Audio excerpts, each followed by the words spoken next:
This is the X-Zone Broadcast Network, broadcasting worldwide on broadcast affiliates and satellite program providers, including CNN Broadcast Network, Sirius Satellite Network, Star Media, Good News Radio Network, Angel Broadcast Network, Wiki Broadcast Network, and WPBN TV. For more information on the X-Zone Broadcast Network, visit us at www.xzbn.net.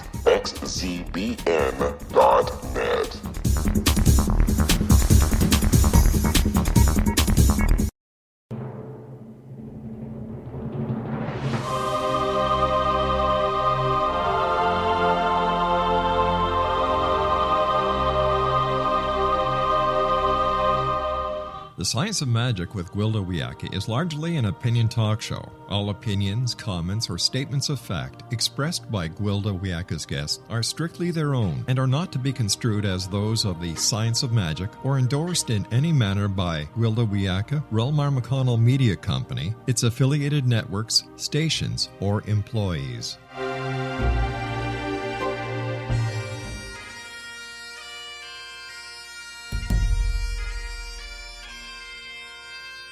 Welcome to the Science of Magic with Gwilda Wiyaka, a program dedicated to uncovering the unified nature of reality and humanity's ever-evolving place as truly galactic beings. For more information on the Science of Magic with Gwilda Wiyaka, visit us online at www.thescienceofmagic.net.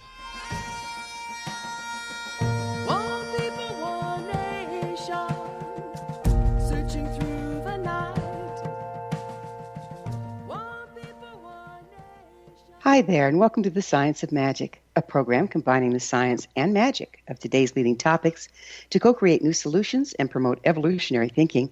I'm your host, Gwilda Wiyaka. This hour we'll be exploring the magic of Egyptian shamanism. When speaking of a shaman, most people think of the Native American medicine man. But shamanism is an ancient magical practice found at the base of all cultures that's been in existence between 50 and 60,000 years. There's Tibetan shamanism, Celtic shamanism, Siberian shamanism, and African shamanism, also known as voodoo. There are Vietnamese shaman, Inuit shaman, Aboriginal shaman, and the list goes on. Suffice it to say, shamanism is not only ancient, but widespread. Amazingly, it's still practiced by many cultures today, as well as experiencing a renaissance in modern New Age forms. The commonalities found in different practices across the globe are staggering. Shamanism is even practiced by ancient Egyptians. What did the Egyptian shaman do? How did they do it? What signs of the ancient practice are found in the paintings and hieroglyphics in the pyramids? How does Egyptian shamanic magic compare with that of other cultures? What relevance does Egyptian shamanism have for the people of today? With us this hour to explore this fascinating topic of Egyptian shamanism and magic is Nicky Scully. Nicky is the author of 8 books and has taught alchemical healing, shamanic arts, and Egyptian mysteries since 1983. With her teacher and mentor Thoth, the Egyptian lunar god of wisdom, healing, science, writing, and more, she created the comprehensive healing form Alchemical Healing, published in 3 of her 8 books, including Alchemical Healing, A Guide to Spiritual, Physical, and Transformational Medicine. This comprehensive healing form is practiced by thousands of practitioners international. Her newest book, Sekhmet, Transformation in the Belly of the Goddess, has just been released. Signed copies are now available on her website, shamanicjourneys.com. Nicky, thanks for joining us on the Science of Magic. Thank you for having me. I'm delighted to be here. Yeah, it should be fun. How did you first get involved in Egyptian shamanism and magic? Well, that's kind of an interesting story. Back in 1974, I was married to the first manager of the Grateful Dead, the rock band. And when I discovered that they were going to Egypt in September of that year during the autumnal equinox to play 3 concerts under a full moon with a total eclipse, I knew already in the springtime that it was going to be a pivotal moment in my life, and it was. the synchronicity and magic that I experienced there was like nothing I had encountered before.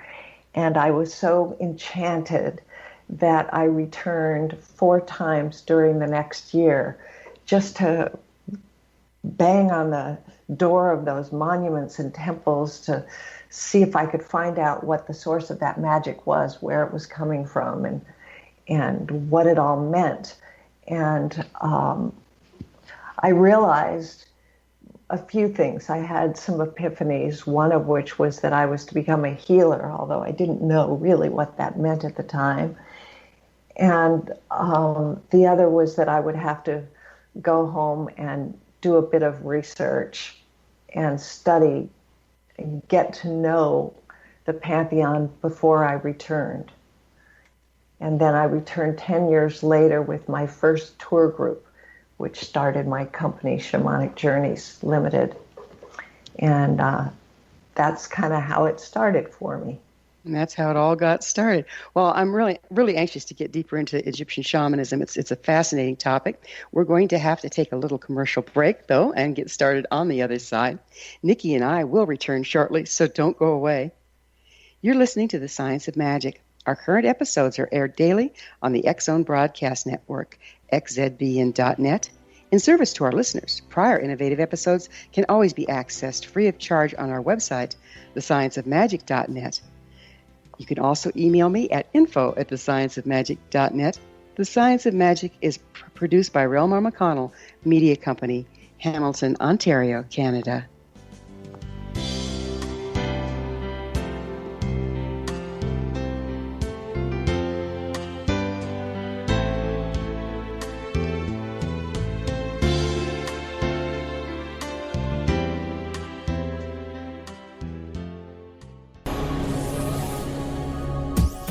This is the X-Zone Broadcast Network, broadcasting worldwide on broadcast affiliates and satellite program providers, including CNN Broadcast Network, Sirius Satellite Network, Star Media, Good News Radio Network, Angel Broadcast Network, Wiki Broadcast Network, and WPBN TV.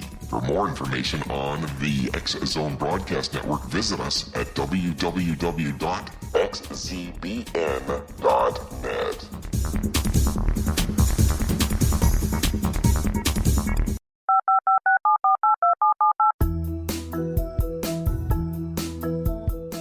Did you know that when you're on the road with limited data or Wi-Fi, you can still listen to the X-Zone Radio Show with Rob McConnell, The Science of Magic with Gwilda Wiyaka, X-1, Dimension X, Space Patrol, and every minute of the X-Zone Broadcast Network by calling 213-401-0080, courtesy of Audio Now.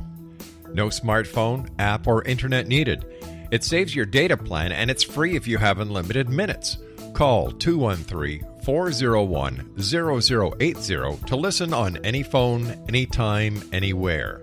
Remember 213-401-0080 for the best of the paranormal, parapsychology, and sci-fi radio programming anywhere, 24/7, 365.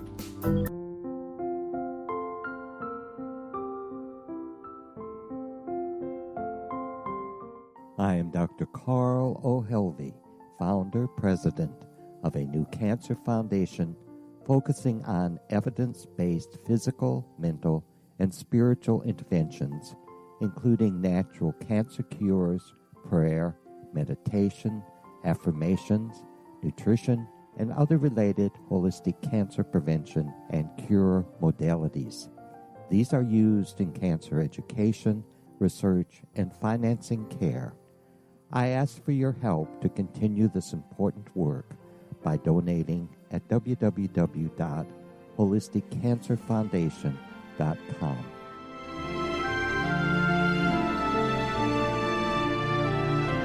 Hello, I'm Pete Marsh. With my daughter Justina, we will be presenting the new radio show, Too Good to Be True. If something seems too good to be true, it usually is. But with the help of Justina's amazing gifts, we're going to gain insight into questions that don't yet have complete answers.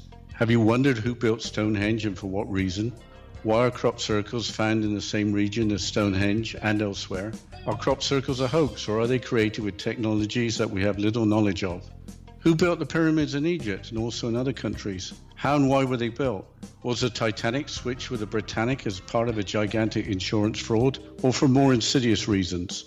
What caused the Tunguska event when trees were flattened over an 800 square mile area in Siberia? Will the new insights be too good to be true? Well, that will depend on what you are prepared to believe. Please join us as we start on this journey together. For more information on Too Good to Be True, visit www.xzbn.net. Little children aren't the only ones afraid of the dark. Millions of soldiers return from war zones with PTSD, anger, frustration, fear, and loneliness, much of which surfaces during the darkness of the night. You have the chance to change the lives of these American heroes. Songs and Stories for Soldiers.us provides free MP3 players for these men and women. With a list of 3 million songs in 16 different styles, 100,000 audiobooks, and 30,000 old-time radio programs, every veteran can find something to soothe and comfort them at no cost. All our players contain an 8-hour audio program designed to help veterans fall asleep. With 1,500 plus vets now participating, it's our goal to deliver 10,000 audio players this year. Go to our website at songsandstoriesforsoldiers.us.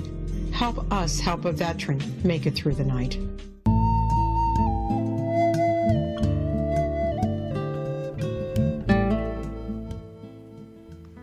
Welcome back. This is The Science of Magic, dedicated to unification and evolution of consciousness. I'm your host, Gwilda Wiyaka.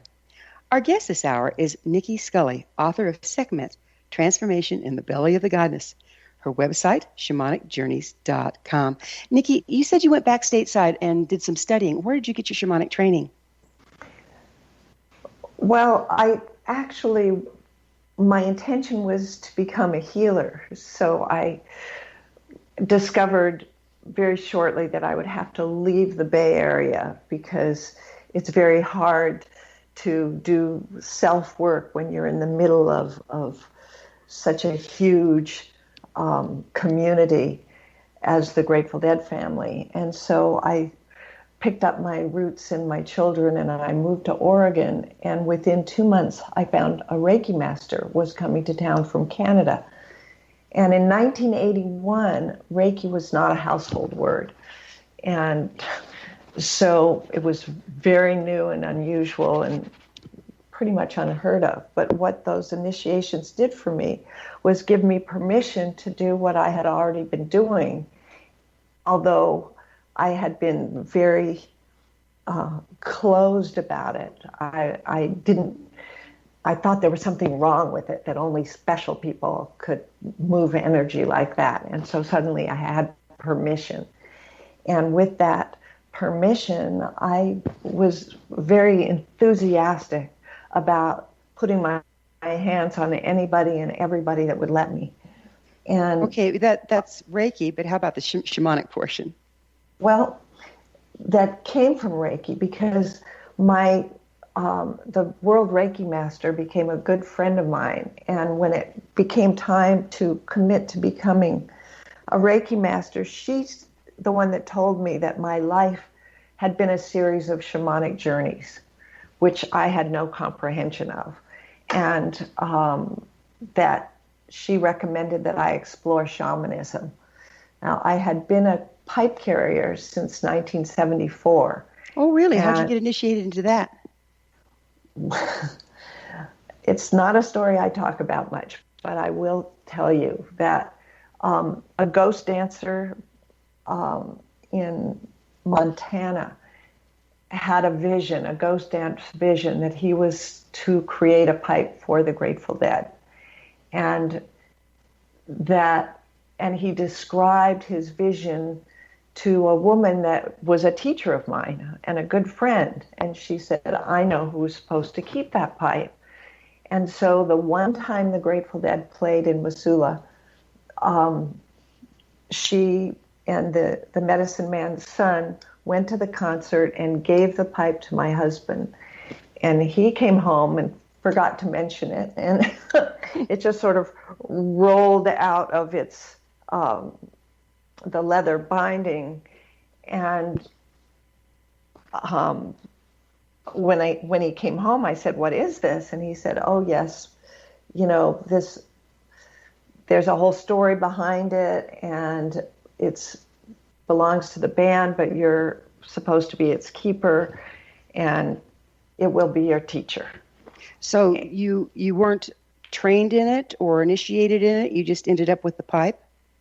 Well, for the first 7 years, I spoke to the woman who had, she told me that it could be my teacher or I could seek particular people, but until, and she told me how to work with it. And I did, very quietly. And after about 7 years, I realized I was in over my head. And so I went to some native elders, and they sent me to a medicine man, Martin Highbear, the late Martin Highbear, who was he Lakota? He was a Hunkpapa, but he did sun dances in the Lakota but the tradition. Pipe came down. Yeah, the pipe came down the Lakota line. It was a Blackfeet medicine man who made the pipe, but I was trained in the Lakota way. Okay, gotcha. And I was taken to many sun dances and trained in the way that they do. Mm-hmm. Now, so far we've been talking about the common man's pipe, the common man's sun dance, and that's not shamanism necessarily. That's a Native American religious practice. So where did you get your shamanic training? From source. What I believe is happening is that because our culture does not support shamanism, and there is a need for that in this culture, there are need for people who have that ability to access source directly and bring back healing and power for their communities. One never would call themselves a shaman, and I don't call myself a shaman. That's conferred by community, and there are communities in that call me that. Did you study with the Foundation for Shamanic Studies? No. My way is different. My teacher is Thoth. The person that introduced me to Thoth was the late Nadja Eagles, and that was back in 1982 or 3. So I take it Thoth is a spirit helper for you. Thoth is my mentor. He is the god of wisdom in Egypt, wisdom, language, communications, the whole Hermetic tradition, Tarot, Kabbalah. He's kind of behind all of it. He's the wise uncle of the Egyptian pantheon. So he's an archetype or a god, but he's not a physical being. No, he's not a physical being. Okay, well, let's go into Egyptian shamanism. This is fascinating to me. So would you please define magic as it's used by the Egyptians? Well, the Egyptians lived magic. To them, it was just simply a way of life. To us, magic is that which we don't understand. And as soon as you understand it, it becomes science.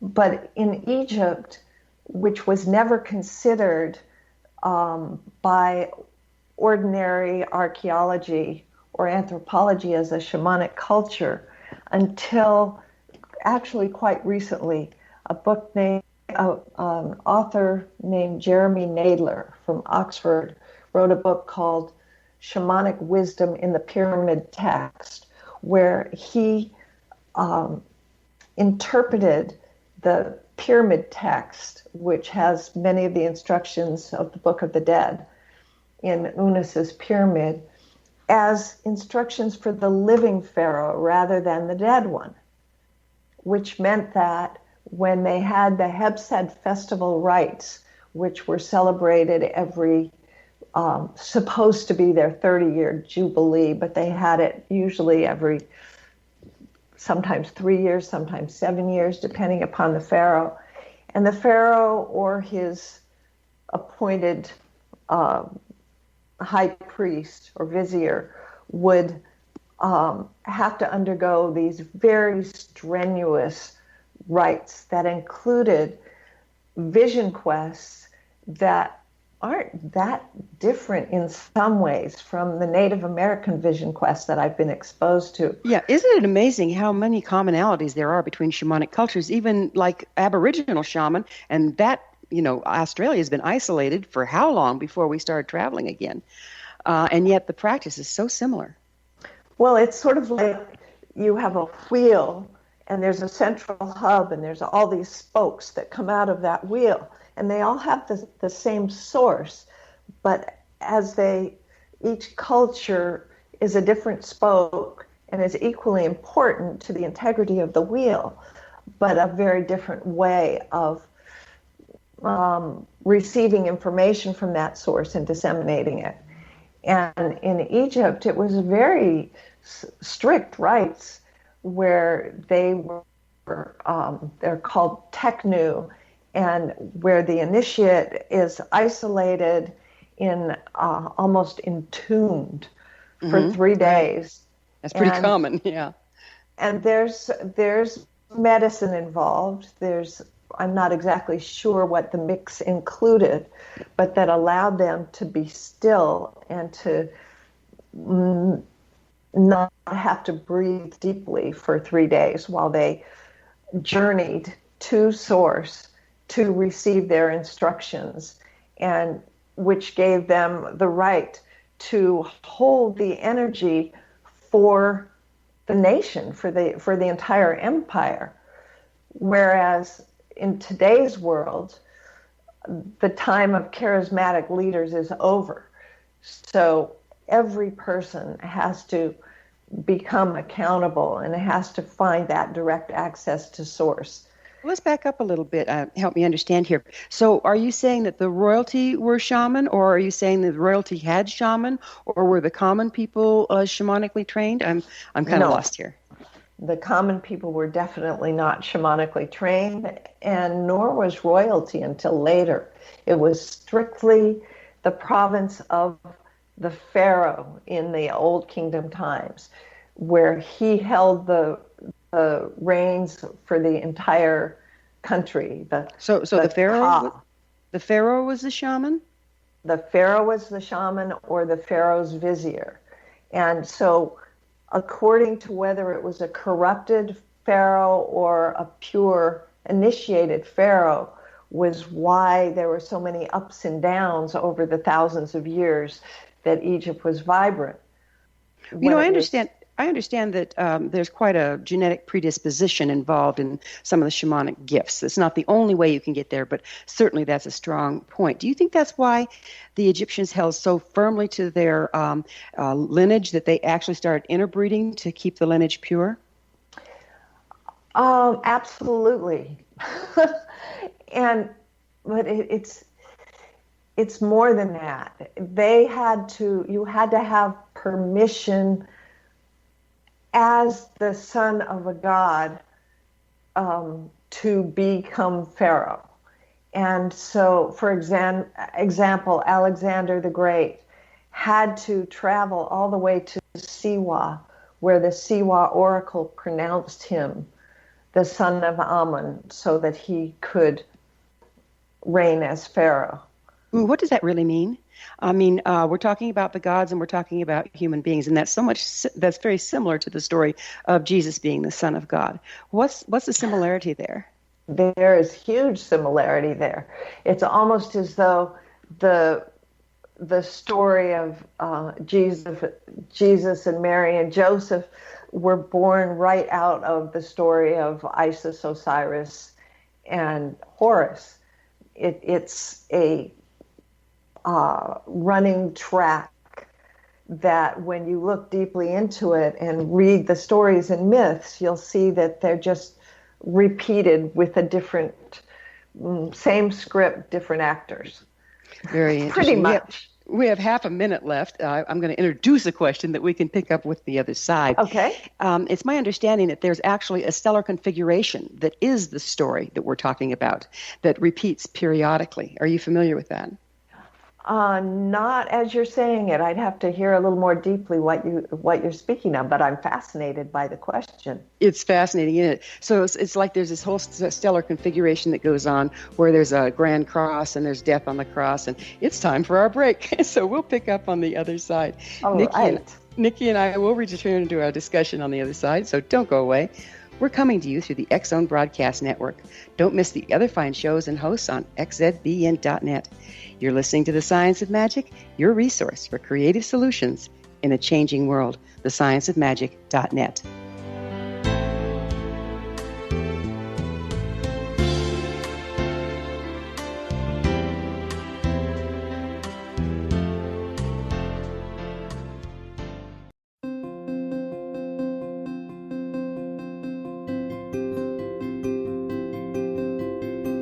Dreams are our personal gateways into infinite wisdom. Don't miss shamanic counselor and indigenously trained dream decoder Sandra Corcoran's inspiring book, Shamanic Awakening Between the Dark and the Daylight.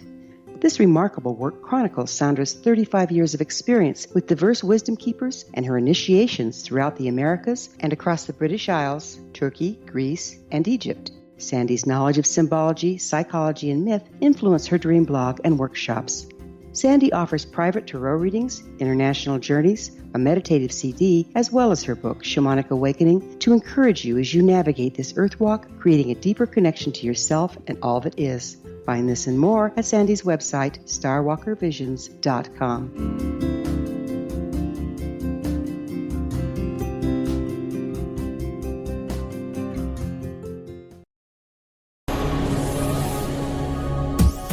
This is the X-Zone Broadcast Network, broadcasting worldwide on broadcast affiliates and satellite program providers, including CNN Broadcast Network, Sirius Satellite Network, Star Media, Good News Radio Network, Angel Broadcast Network, Wiki Broadcast Network, and WPBN TV. For more information on the X-Zone Broadcast Network, visit us at www.xzbn.net.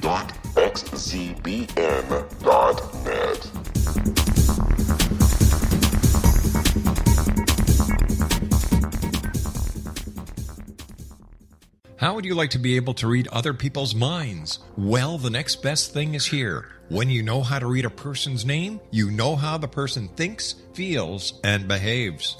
Each letter in our name holds a key to unlock our true essence. Our name contains both our gifts and challenges in this lifetime. Mnemology science discovers personality secrets hidden in the placement of the letters of our names, including the first and last impression people remember about us. Sharon shows us how to interpret the arrangement of letters as outlined in her book, Know the Name, Know the Person. Sharon Lynn Wyeth created mnemology science after 18 years of research and testing her theories, and has supported thousands of people around the world in understanding themselves and others better. You'll enjoy Sharon's unique teachings as she shares her system to learn the gifts behind your given birth name. Even if you don't like your birth name, there are jewels in this book. If you're thinking of changing your name, ready to name your child, or wanting to get along better with others, this is the book for you. If you'd like to improve your relationships and change your life for the better, get the book today, Know the Name, Know the Person, or visit www.knowthename.com. That's www.knowthename.com.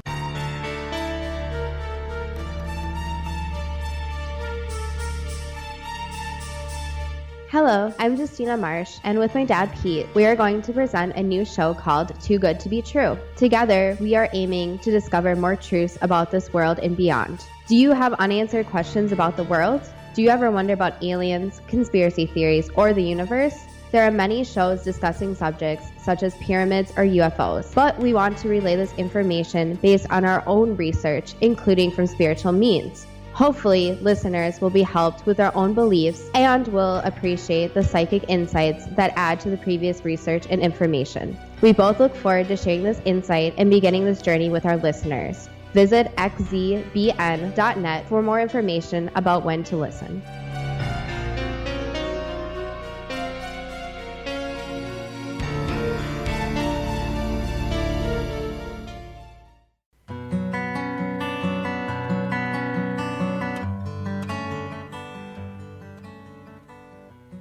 Welcome back. This is The Science of Magic, a place where magic and science come together to promote enlightenment.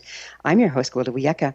Our guest this hour is Nicky Scully, author of Sekhmet, Transformation in the Belly of the Goddess. Her website is shamanicjourneys.com.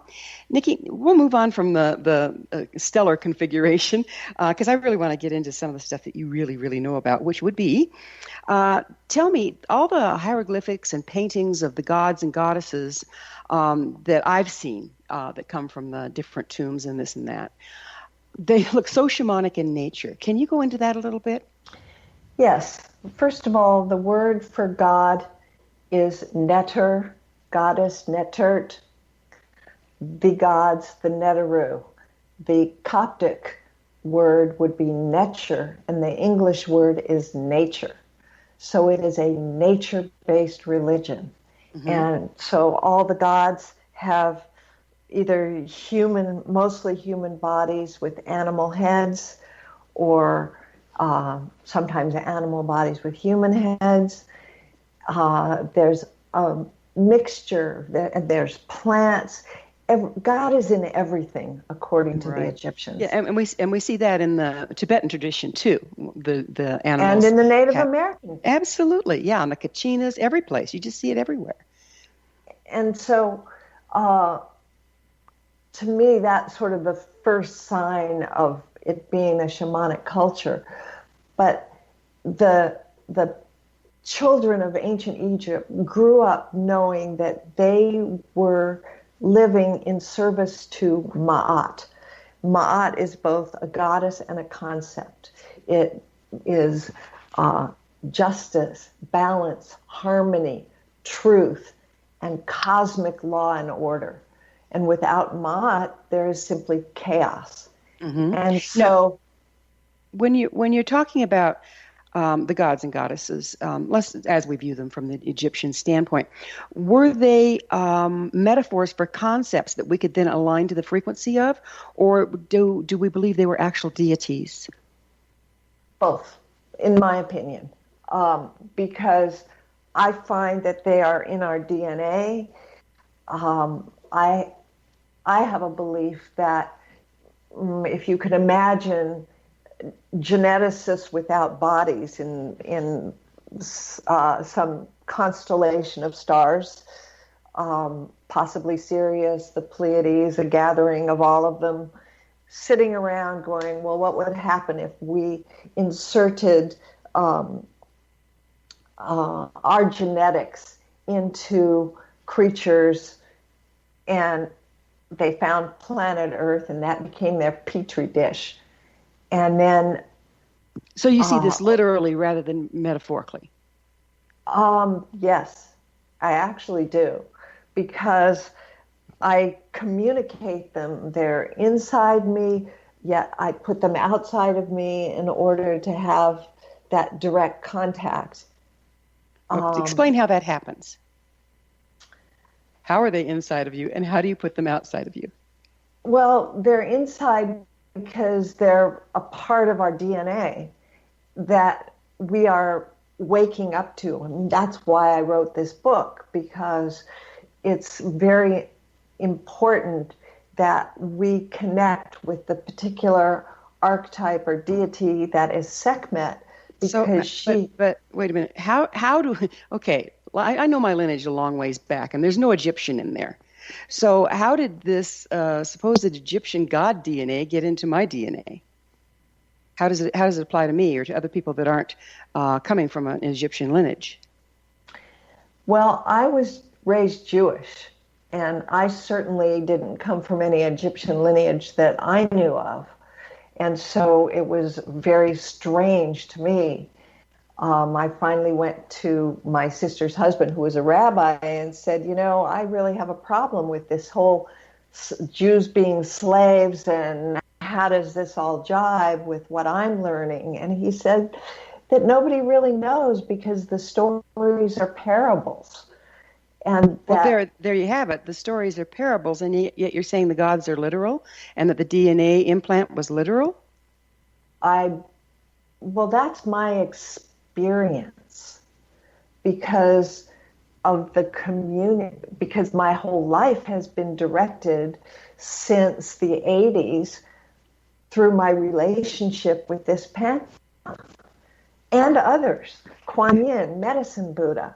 I mean, even though my book is on Sekhmet, it was instigated through my encounter with Medicine Buddha. And so when do we draw the line between personal experience for personal growth and what we say is fact that applies to everyone? Well, for me, it's in that everything I do is with the intention of personal, familial, or communal and planetary consequence. And that's how I live my life. If it doesn't reach those three standards, it's not important enough for me to pay attention to, because I only have so much time. So right now, Sekhmet, because she is the guardian of Ma'at, the guardian of that truth and balance that is so out of whack, then I put my attention for the last number of years on making sure that her voice is heard and people wake up to that part of themselves where she lives, so that they can stand up to the imbalance and insanity that's happening on the planet right now, and help to bring it back. I totally hear you. I know as far as needing balance to come back. And there's a lot of Celtic shamanic practices that are designed around bringing that balance back. So why do we need the Egyptian gods? Sekhmet's name means power or mighty one. She is the feminine face of the sun. She, in her fierce compassion, very much like Kali, is a destroyer, creator, and a healer. So how did you find that information? Was it written down somewhere? No, it came directly from her.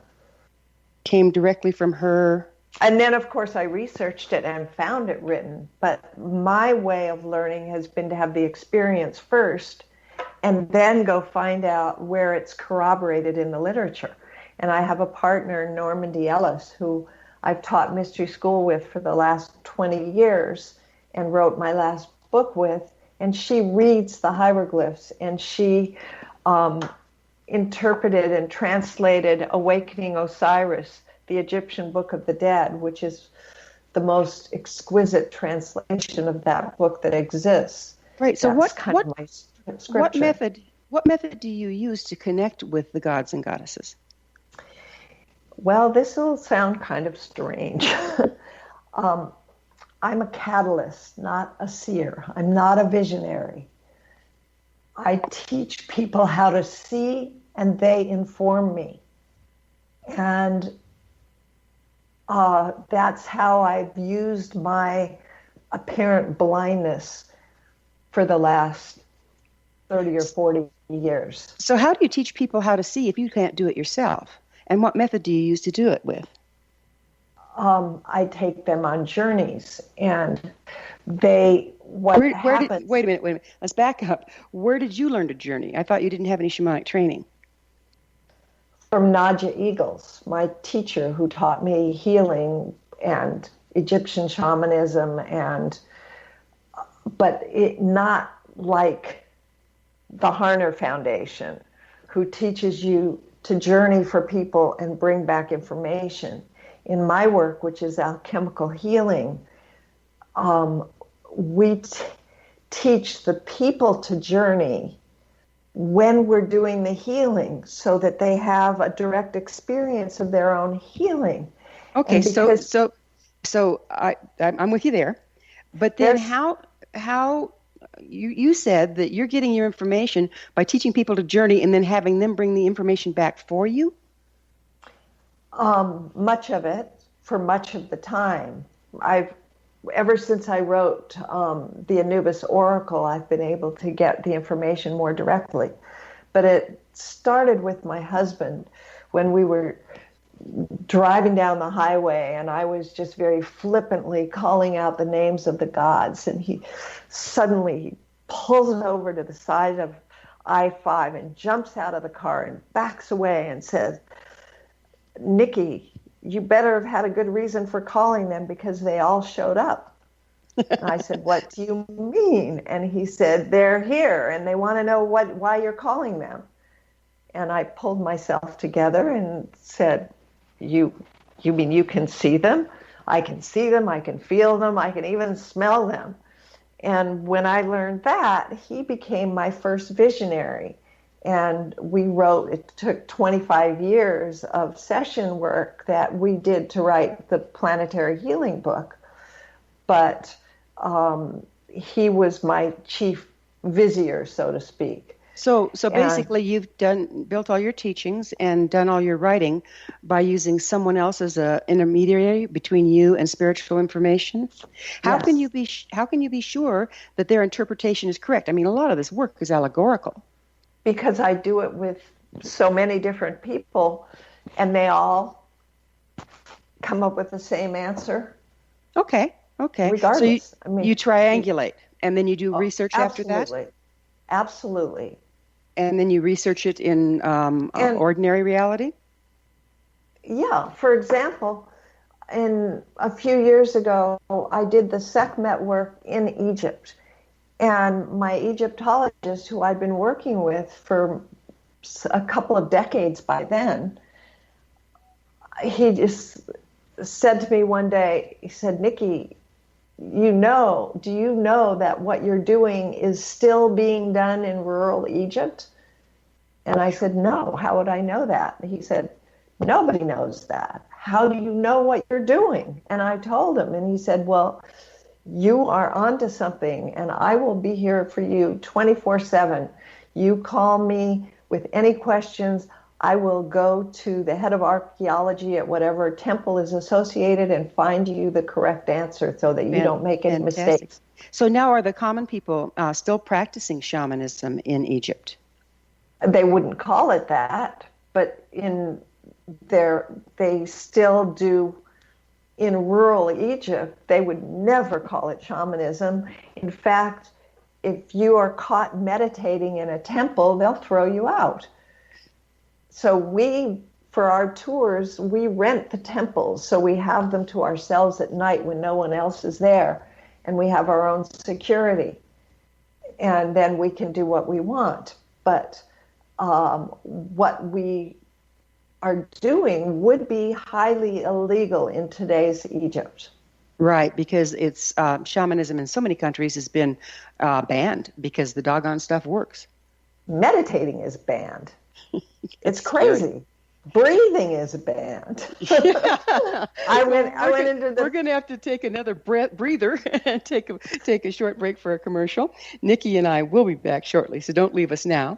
This is The Science of Magic, your resource to altruistic professionals of science and esoteric working to create common ground for the betterment of our world. Join our email family to receive our amazing topic-driven episode collections at thescienceofmagic.net.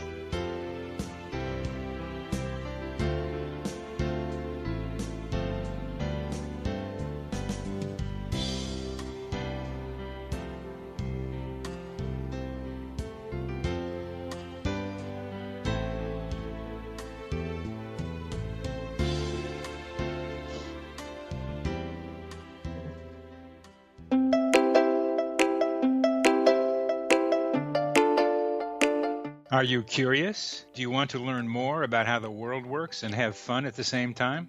Study coincidences with me, Dr. Bernie Beitman, MD, on my Connecting with Coincidence radio show here on the XZBN network.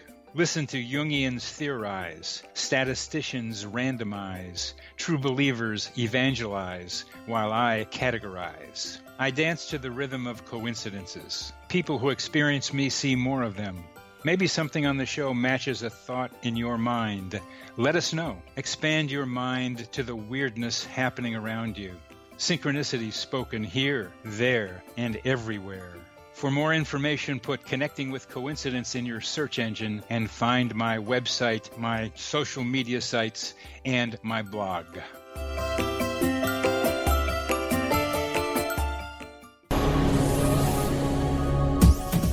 This is the X-Zone Broadcast Network, broadcasting worldwide on broadcast affiliates and satellite program providers, including CNN Broadcast Network, Sirius Satellite Network, Star Media, Good News Radio Network, Angel Broadcast Network, Wiki Broadcast Network, and WPBN TV. For more information on the X-Zone Broadcast Network, visit us at www.xzbn.net.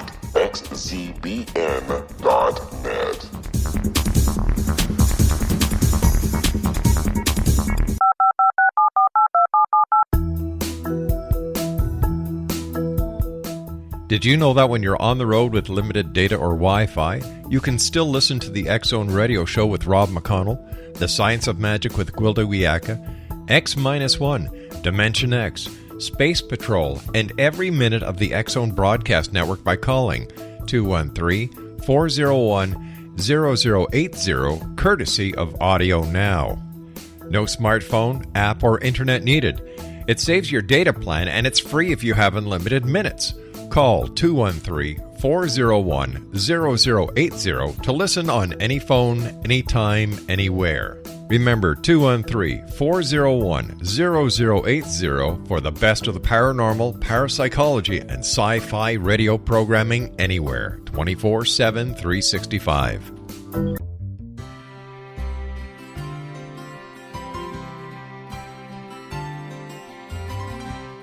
True healing must address 4 levels: physical, emotional, mental, and spiritual, for us to live joyful and productive lives.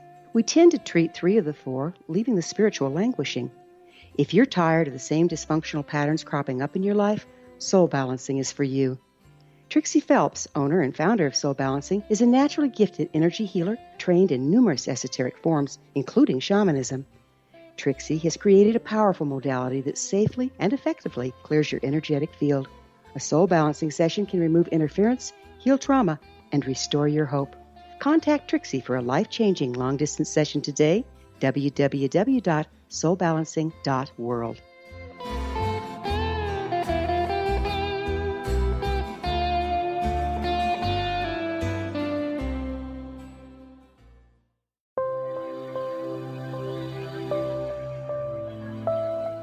There's a legend shared by many indigenous cultures of a time when the nations were cast to the 4 corners of the world. Each nation was given a body of sacred knowledge that held a different portion of the truth to preserve. True reality could not be known until all the nations reunited, combining the information. If a single one was missing, the world could not be reborn and darkness would prevail. The Science of Magic Radio is dedicated to reuniting the sacred knowledge. With the understanding, none of us has all the answers, but together we can open new perceptions and possibilities. Through our combined vision, the world can be reborn into a place where darkness no longer prevails. Join me, Gwilda Wiyaka, and the Science of Magic daily on the X-Zone Broadcast Network, xzbn.net, or visit us at thescienceofmagic.net.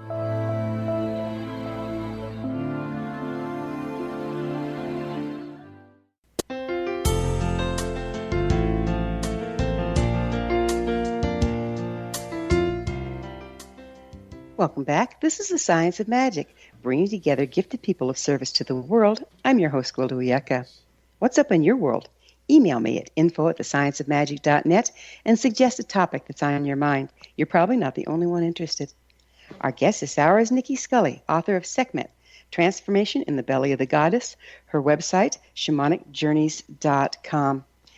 Nicky, many of the gods and Egyptian gods and goddesses in their pictures are depicted with circles over their head. What does that represent? Well, the circle is usually the sun disk. And if it has a sliver of a moon around it, then it would be the sun and the moon. And then it usually has, like on Sekhmet's head, she has the cobra, which is the sign of the awakened one, because the cobra represents the Kundalini energy. And so one who has mastered that energy can wear that uraeus. So what all the different things that the gods wear on their heads define them in some way. Ooh, I find that you information. I'm sorry, I didn't mean to interrupt. I'm excited about the snakes because you see a lot of snakes in Egyptian lore and symbology. And when you said it represents the Kundalini energy, then you also see it very often at the third eye. Tell us about that. Well, one of the main initiations in alchemical healing is, I call it the caduceus initiation. And it's when the snakes actually come up from the earth and wind around that central rod and place themselves on either side of the pituitary, hypothalamus, and pineal glands, where Thoth, at the end of it, puts in a diamond sphere, which radiates the light all through your system and changes and clarifies your vision. And this is the principal initiation that I and those who practice my work use to prepare themselves for healings or for interviews or for meetings at work. Yeah, let's clarify for people that don't have our experience necessarily. The snake you're talking about is earth energy, is that correct? Or what is it exactly? It's very much earth energy. The snakes are the closest beings to the earth. And in Egypt, of course, it's the cobra, whereas in the Southwest, it would be the rattlesnake, and in Peru, in the jungles, it would be the anaconda. But it's the same energy that they represent. And that's pretty much worldwide. And just like when I went to Australia and was invited to do ceremony in a cave, the elder told me to find my place, and there was a curved route, and I sat down, and he said, "I see you are a healer. You've chosen the place of the healer beneath the snake," and realized that snakes, before the Christians sort of put a damper on them, they were known for their power as healers because they are so close to the earth and they have all of that earth wisdom. Yeah, they're pretty fascinating, the way it shows up in so many different traditions. The snake as associated with the Kundalini, associated with the third eye, and then that opening the channels for enlightenment from the other way, from heaven. And that's a common theme, isn't it? I believe it is. I know it's certainly very important. They are very important in Egypt, and many of them are associated with the goddess Neith, who is one of the only female goddesses that has her own creation myth, in which she reached into herself and pulled out the entire universe. Mm-hmm. But the snake that I work mostly with is called the Wadjet, and she's one of the two ladies that are the guardians of Upper and Lower Egypt. She of Lower Egypt in the north, and the vulture, Nekhbet, Mother Mut, of the south. And when the two lands were brought together, each of them sits on the crown of Upper and Lower Egypt, and the double crown defines all of Egypt. And they are the guardians, and the cobra spits fire at the enemies of Pharaoh from her place on his crown. You know, there's another thing that I have a curiosity about. Is there any connection with Egyptian shamanism and the practice of mummification? Well, that's an interesting question. Anubis is the god of mummification, the funerary god in the underworld, the opener of the way, the psychopomp that leads the people after death. And let's stop. Let's pause for just a second and define psychopomp so we can move forward. Okay. The psychopomp is one that has direct communication with those that have crossed over. And in his case, he is a shaman. He is the elder son of Osiris, with Isis's sister Nephthys. Aren't heard of Isis. Aren't psychopomps shaman that help the dead to cross? Yes, they lead them to where they need to go. So a human can be a psychopomp, whereas Anubis is the psychopomp in the underworld. He's who the human would work with in that tradition. I understand now. Okay, in so order continue. To help. I'm sorry. Yeah. Yes, I forget that every detail counts. And their interest in mummification had to do with their, the word escapes me, their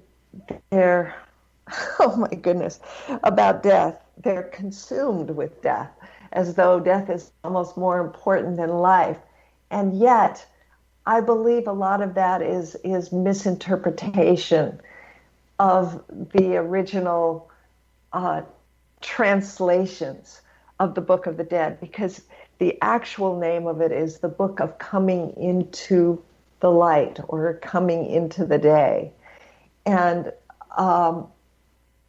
I think there's some confusion and certainly a lot of disagreement about the relationship between ancient Egyptians and death. My particular interest in the Egyptian mysteries and Egyptian shamanism is how we can use these relationships now. What is relevant about that was meant so much to them that they cast it in stone and invested it with so much magic that you encounter certain statues and they literally seem to come alive in your presence. And how does that happen, and why does that happen? You know, we've got a few more minutes here, and I did want to touch on one other question while we have time. And that's many shamanic cultures, like the Lakota, believe their people originally came from the stars. Is there any indication that that was the belief of the Egyptians as well? Absolutely. Just absolutely and without doubt. And it's my belief that their shamanic rites was all about going back to our source in the stars and being informed directly. So whether you see them as from the stars or from within ourselves in our DNA, the point is the same.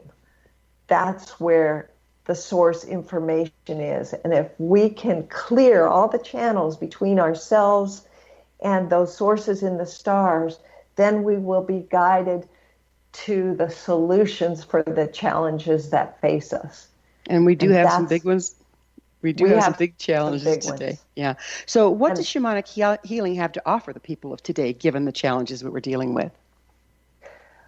Well, first of all, it's faster than anything I've encountered, because your subconscious mind does not distinguish between what's a dream, a vision, your imagination, or 3D reality.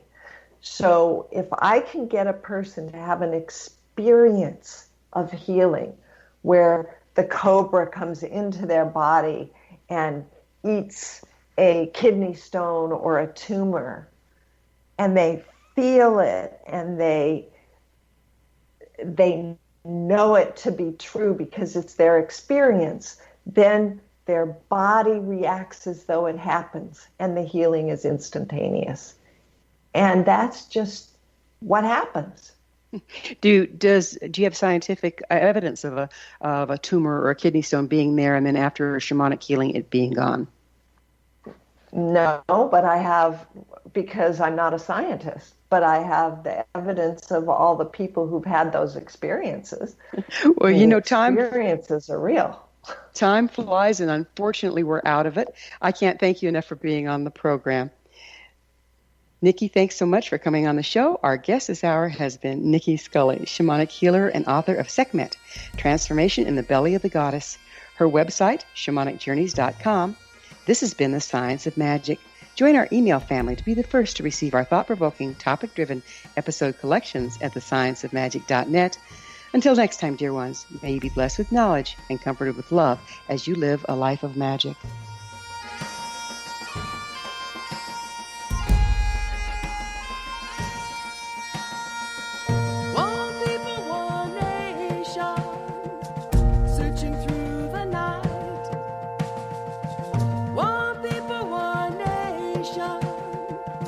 Searching for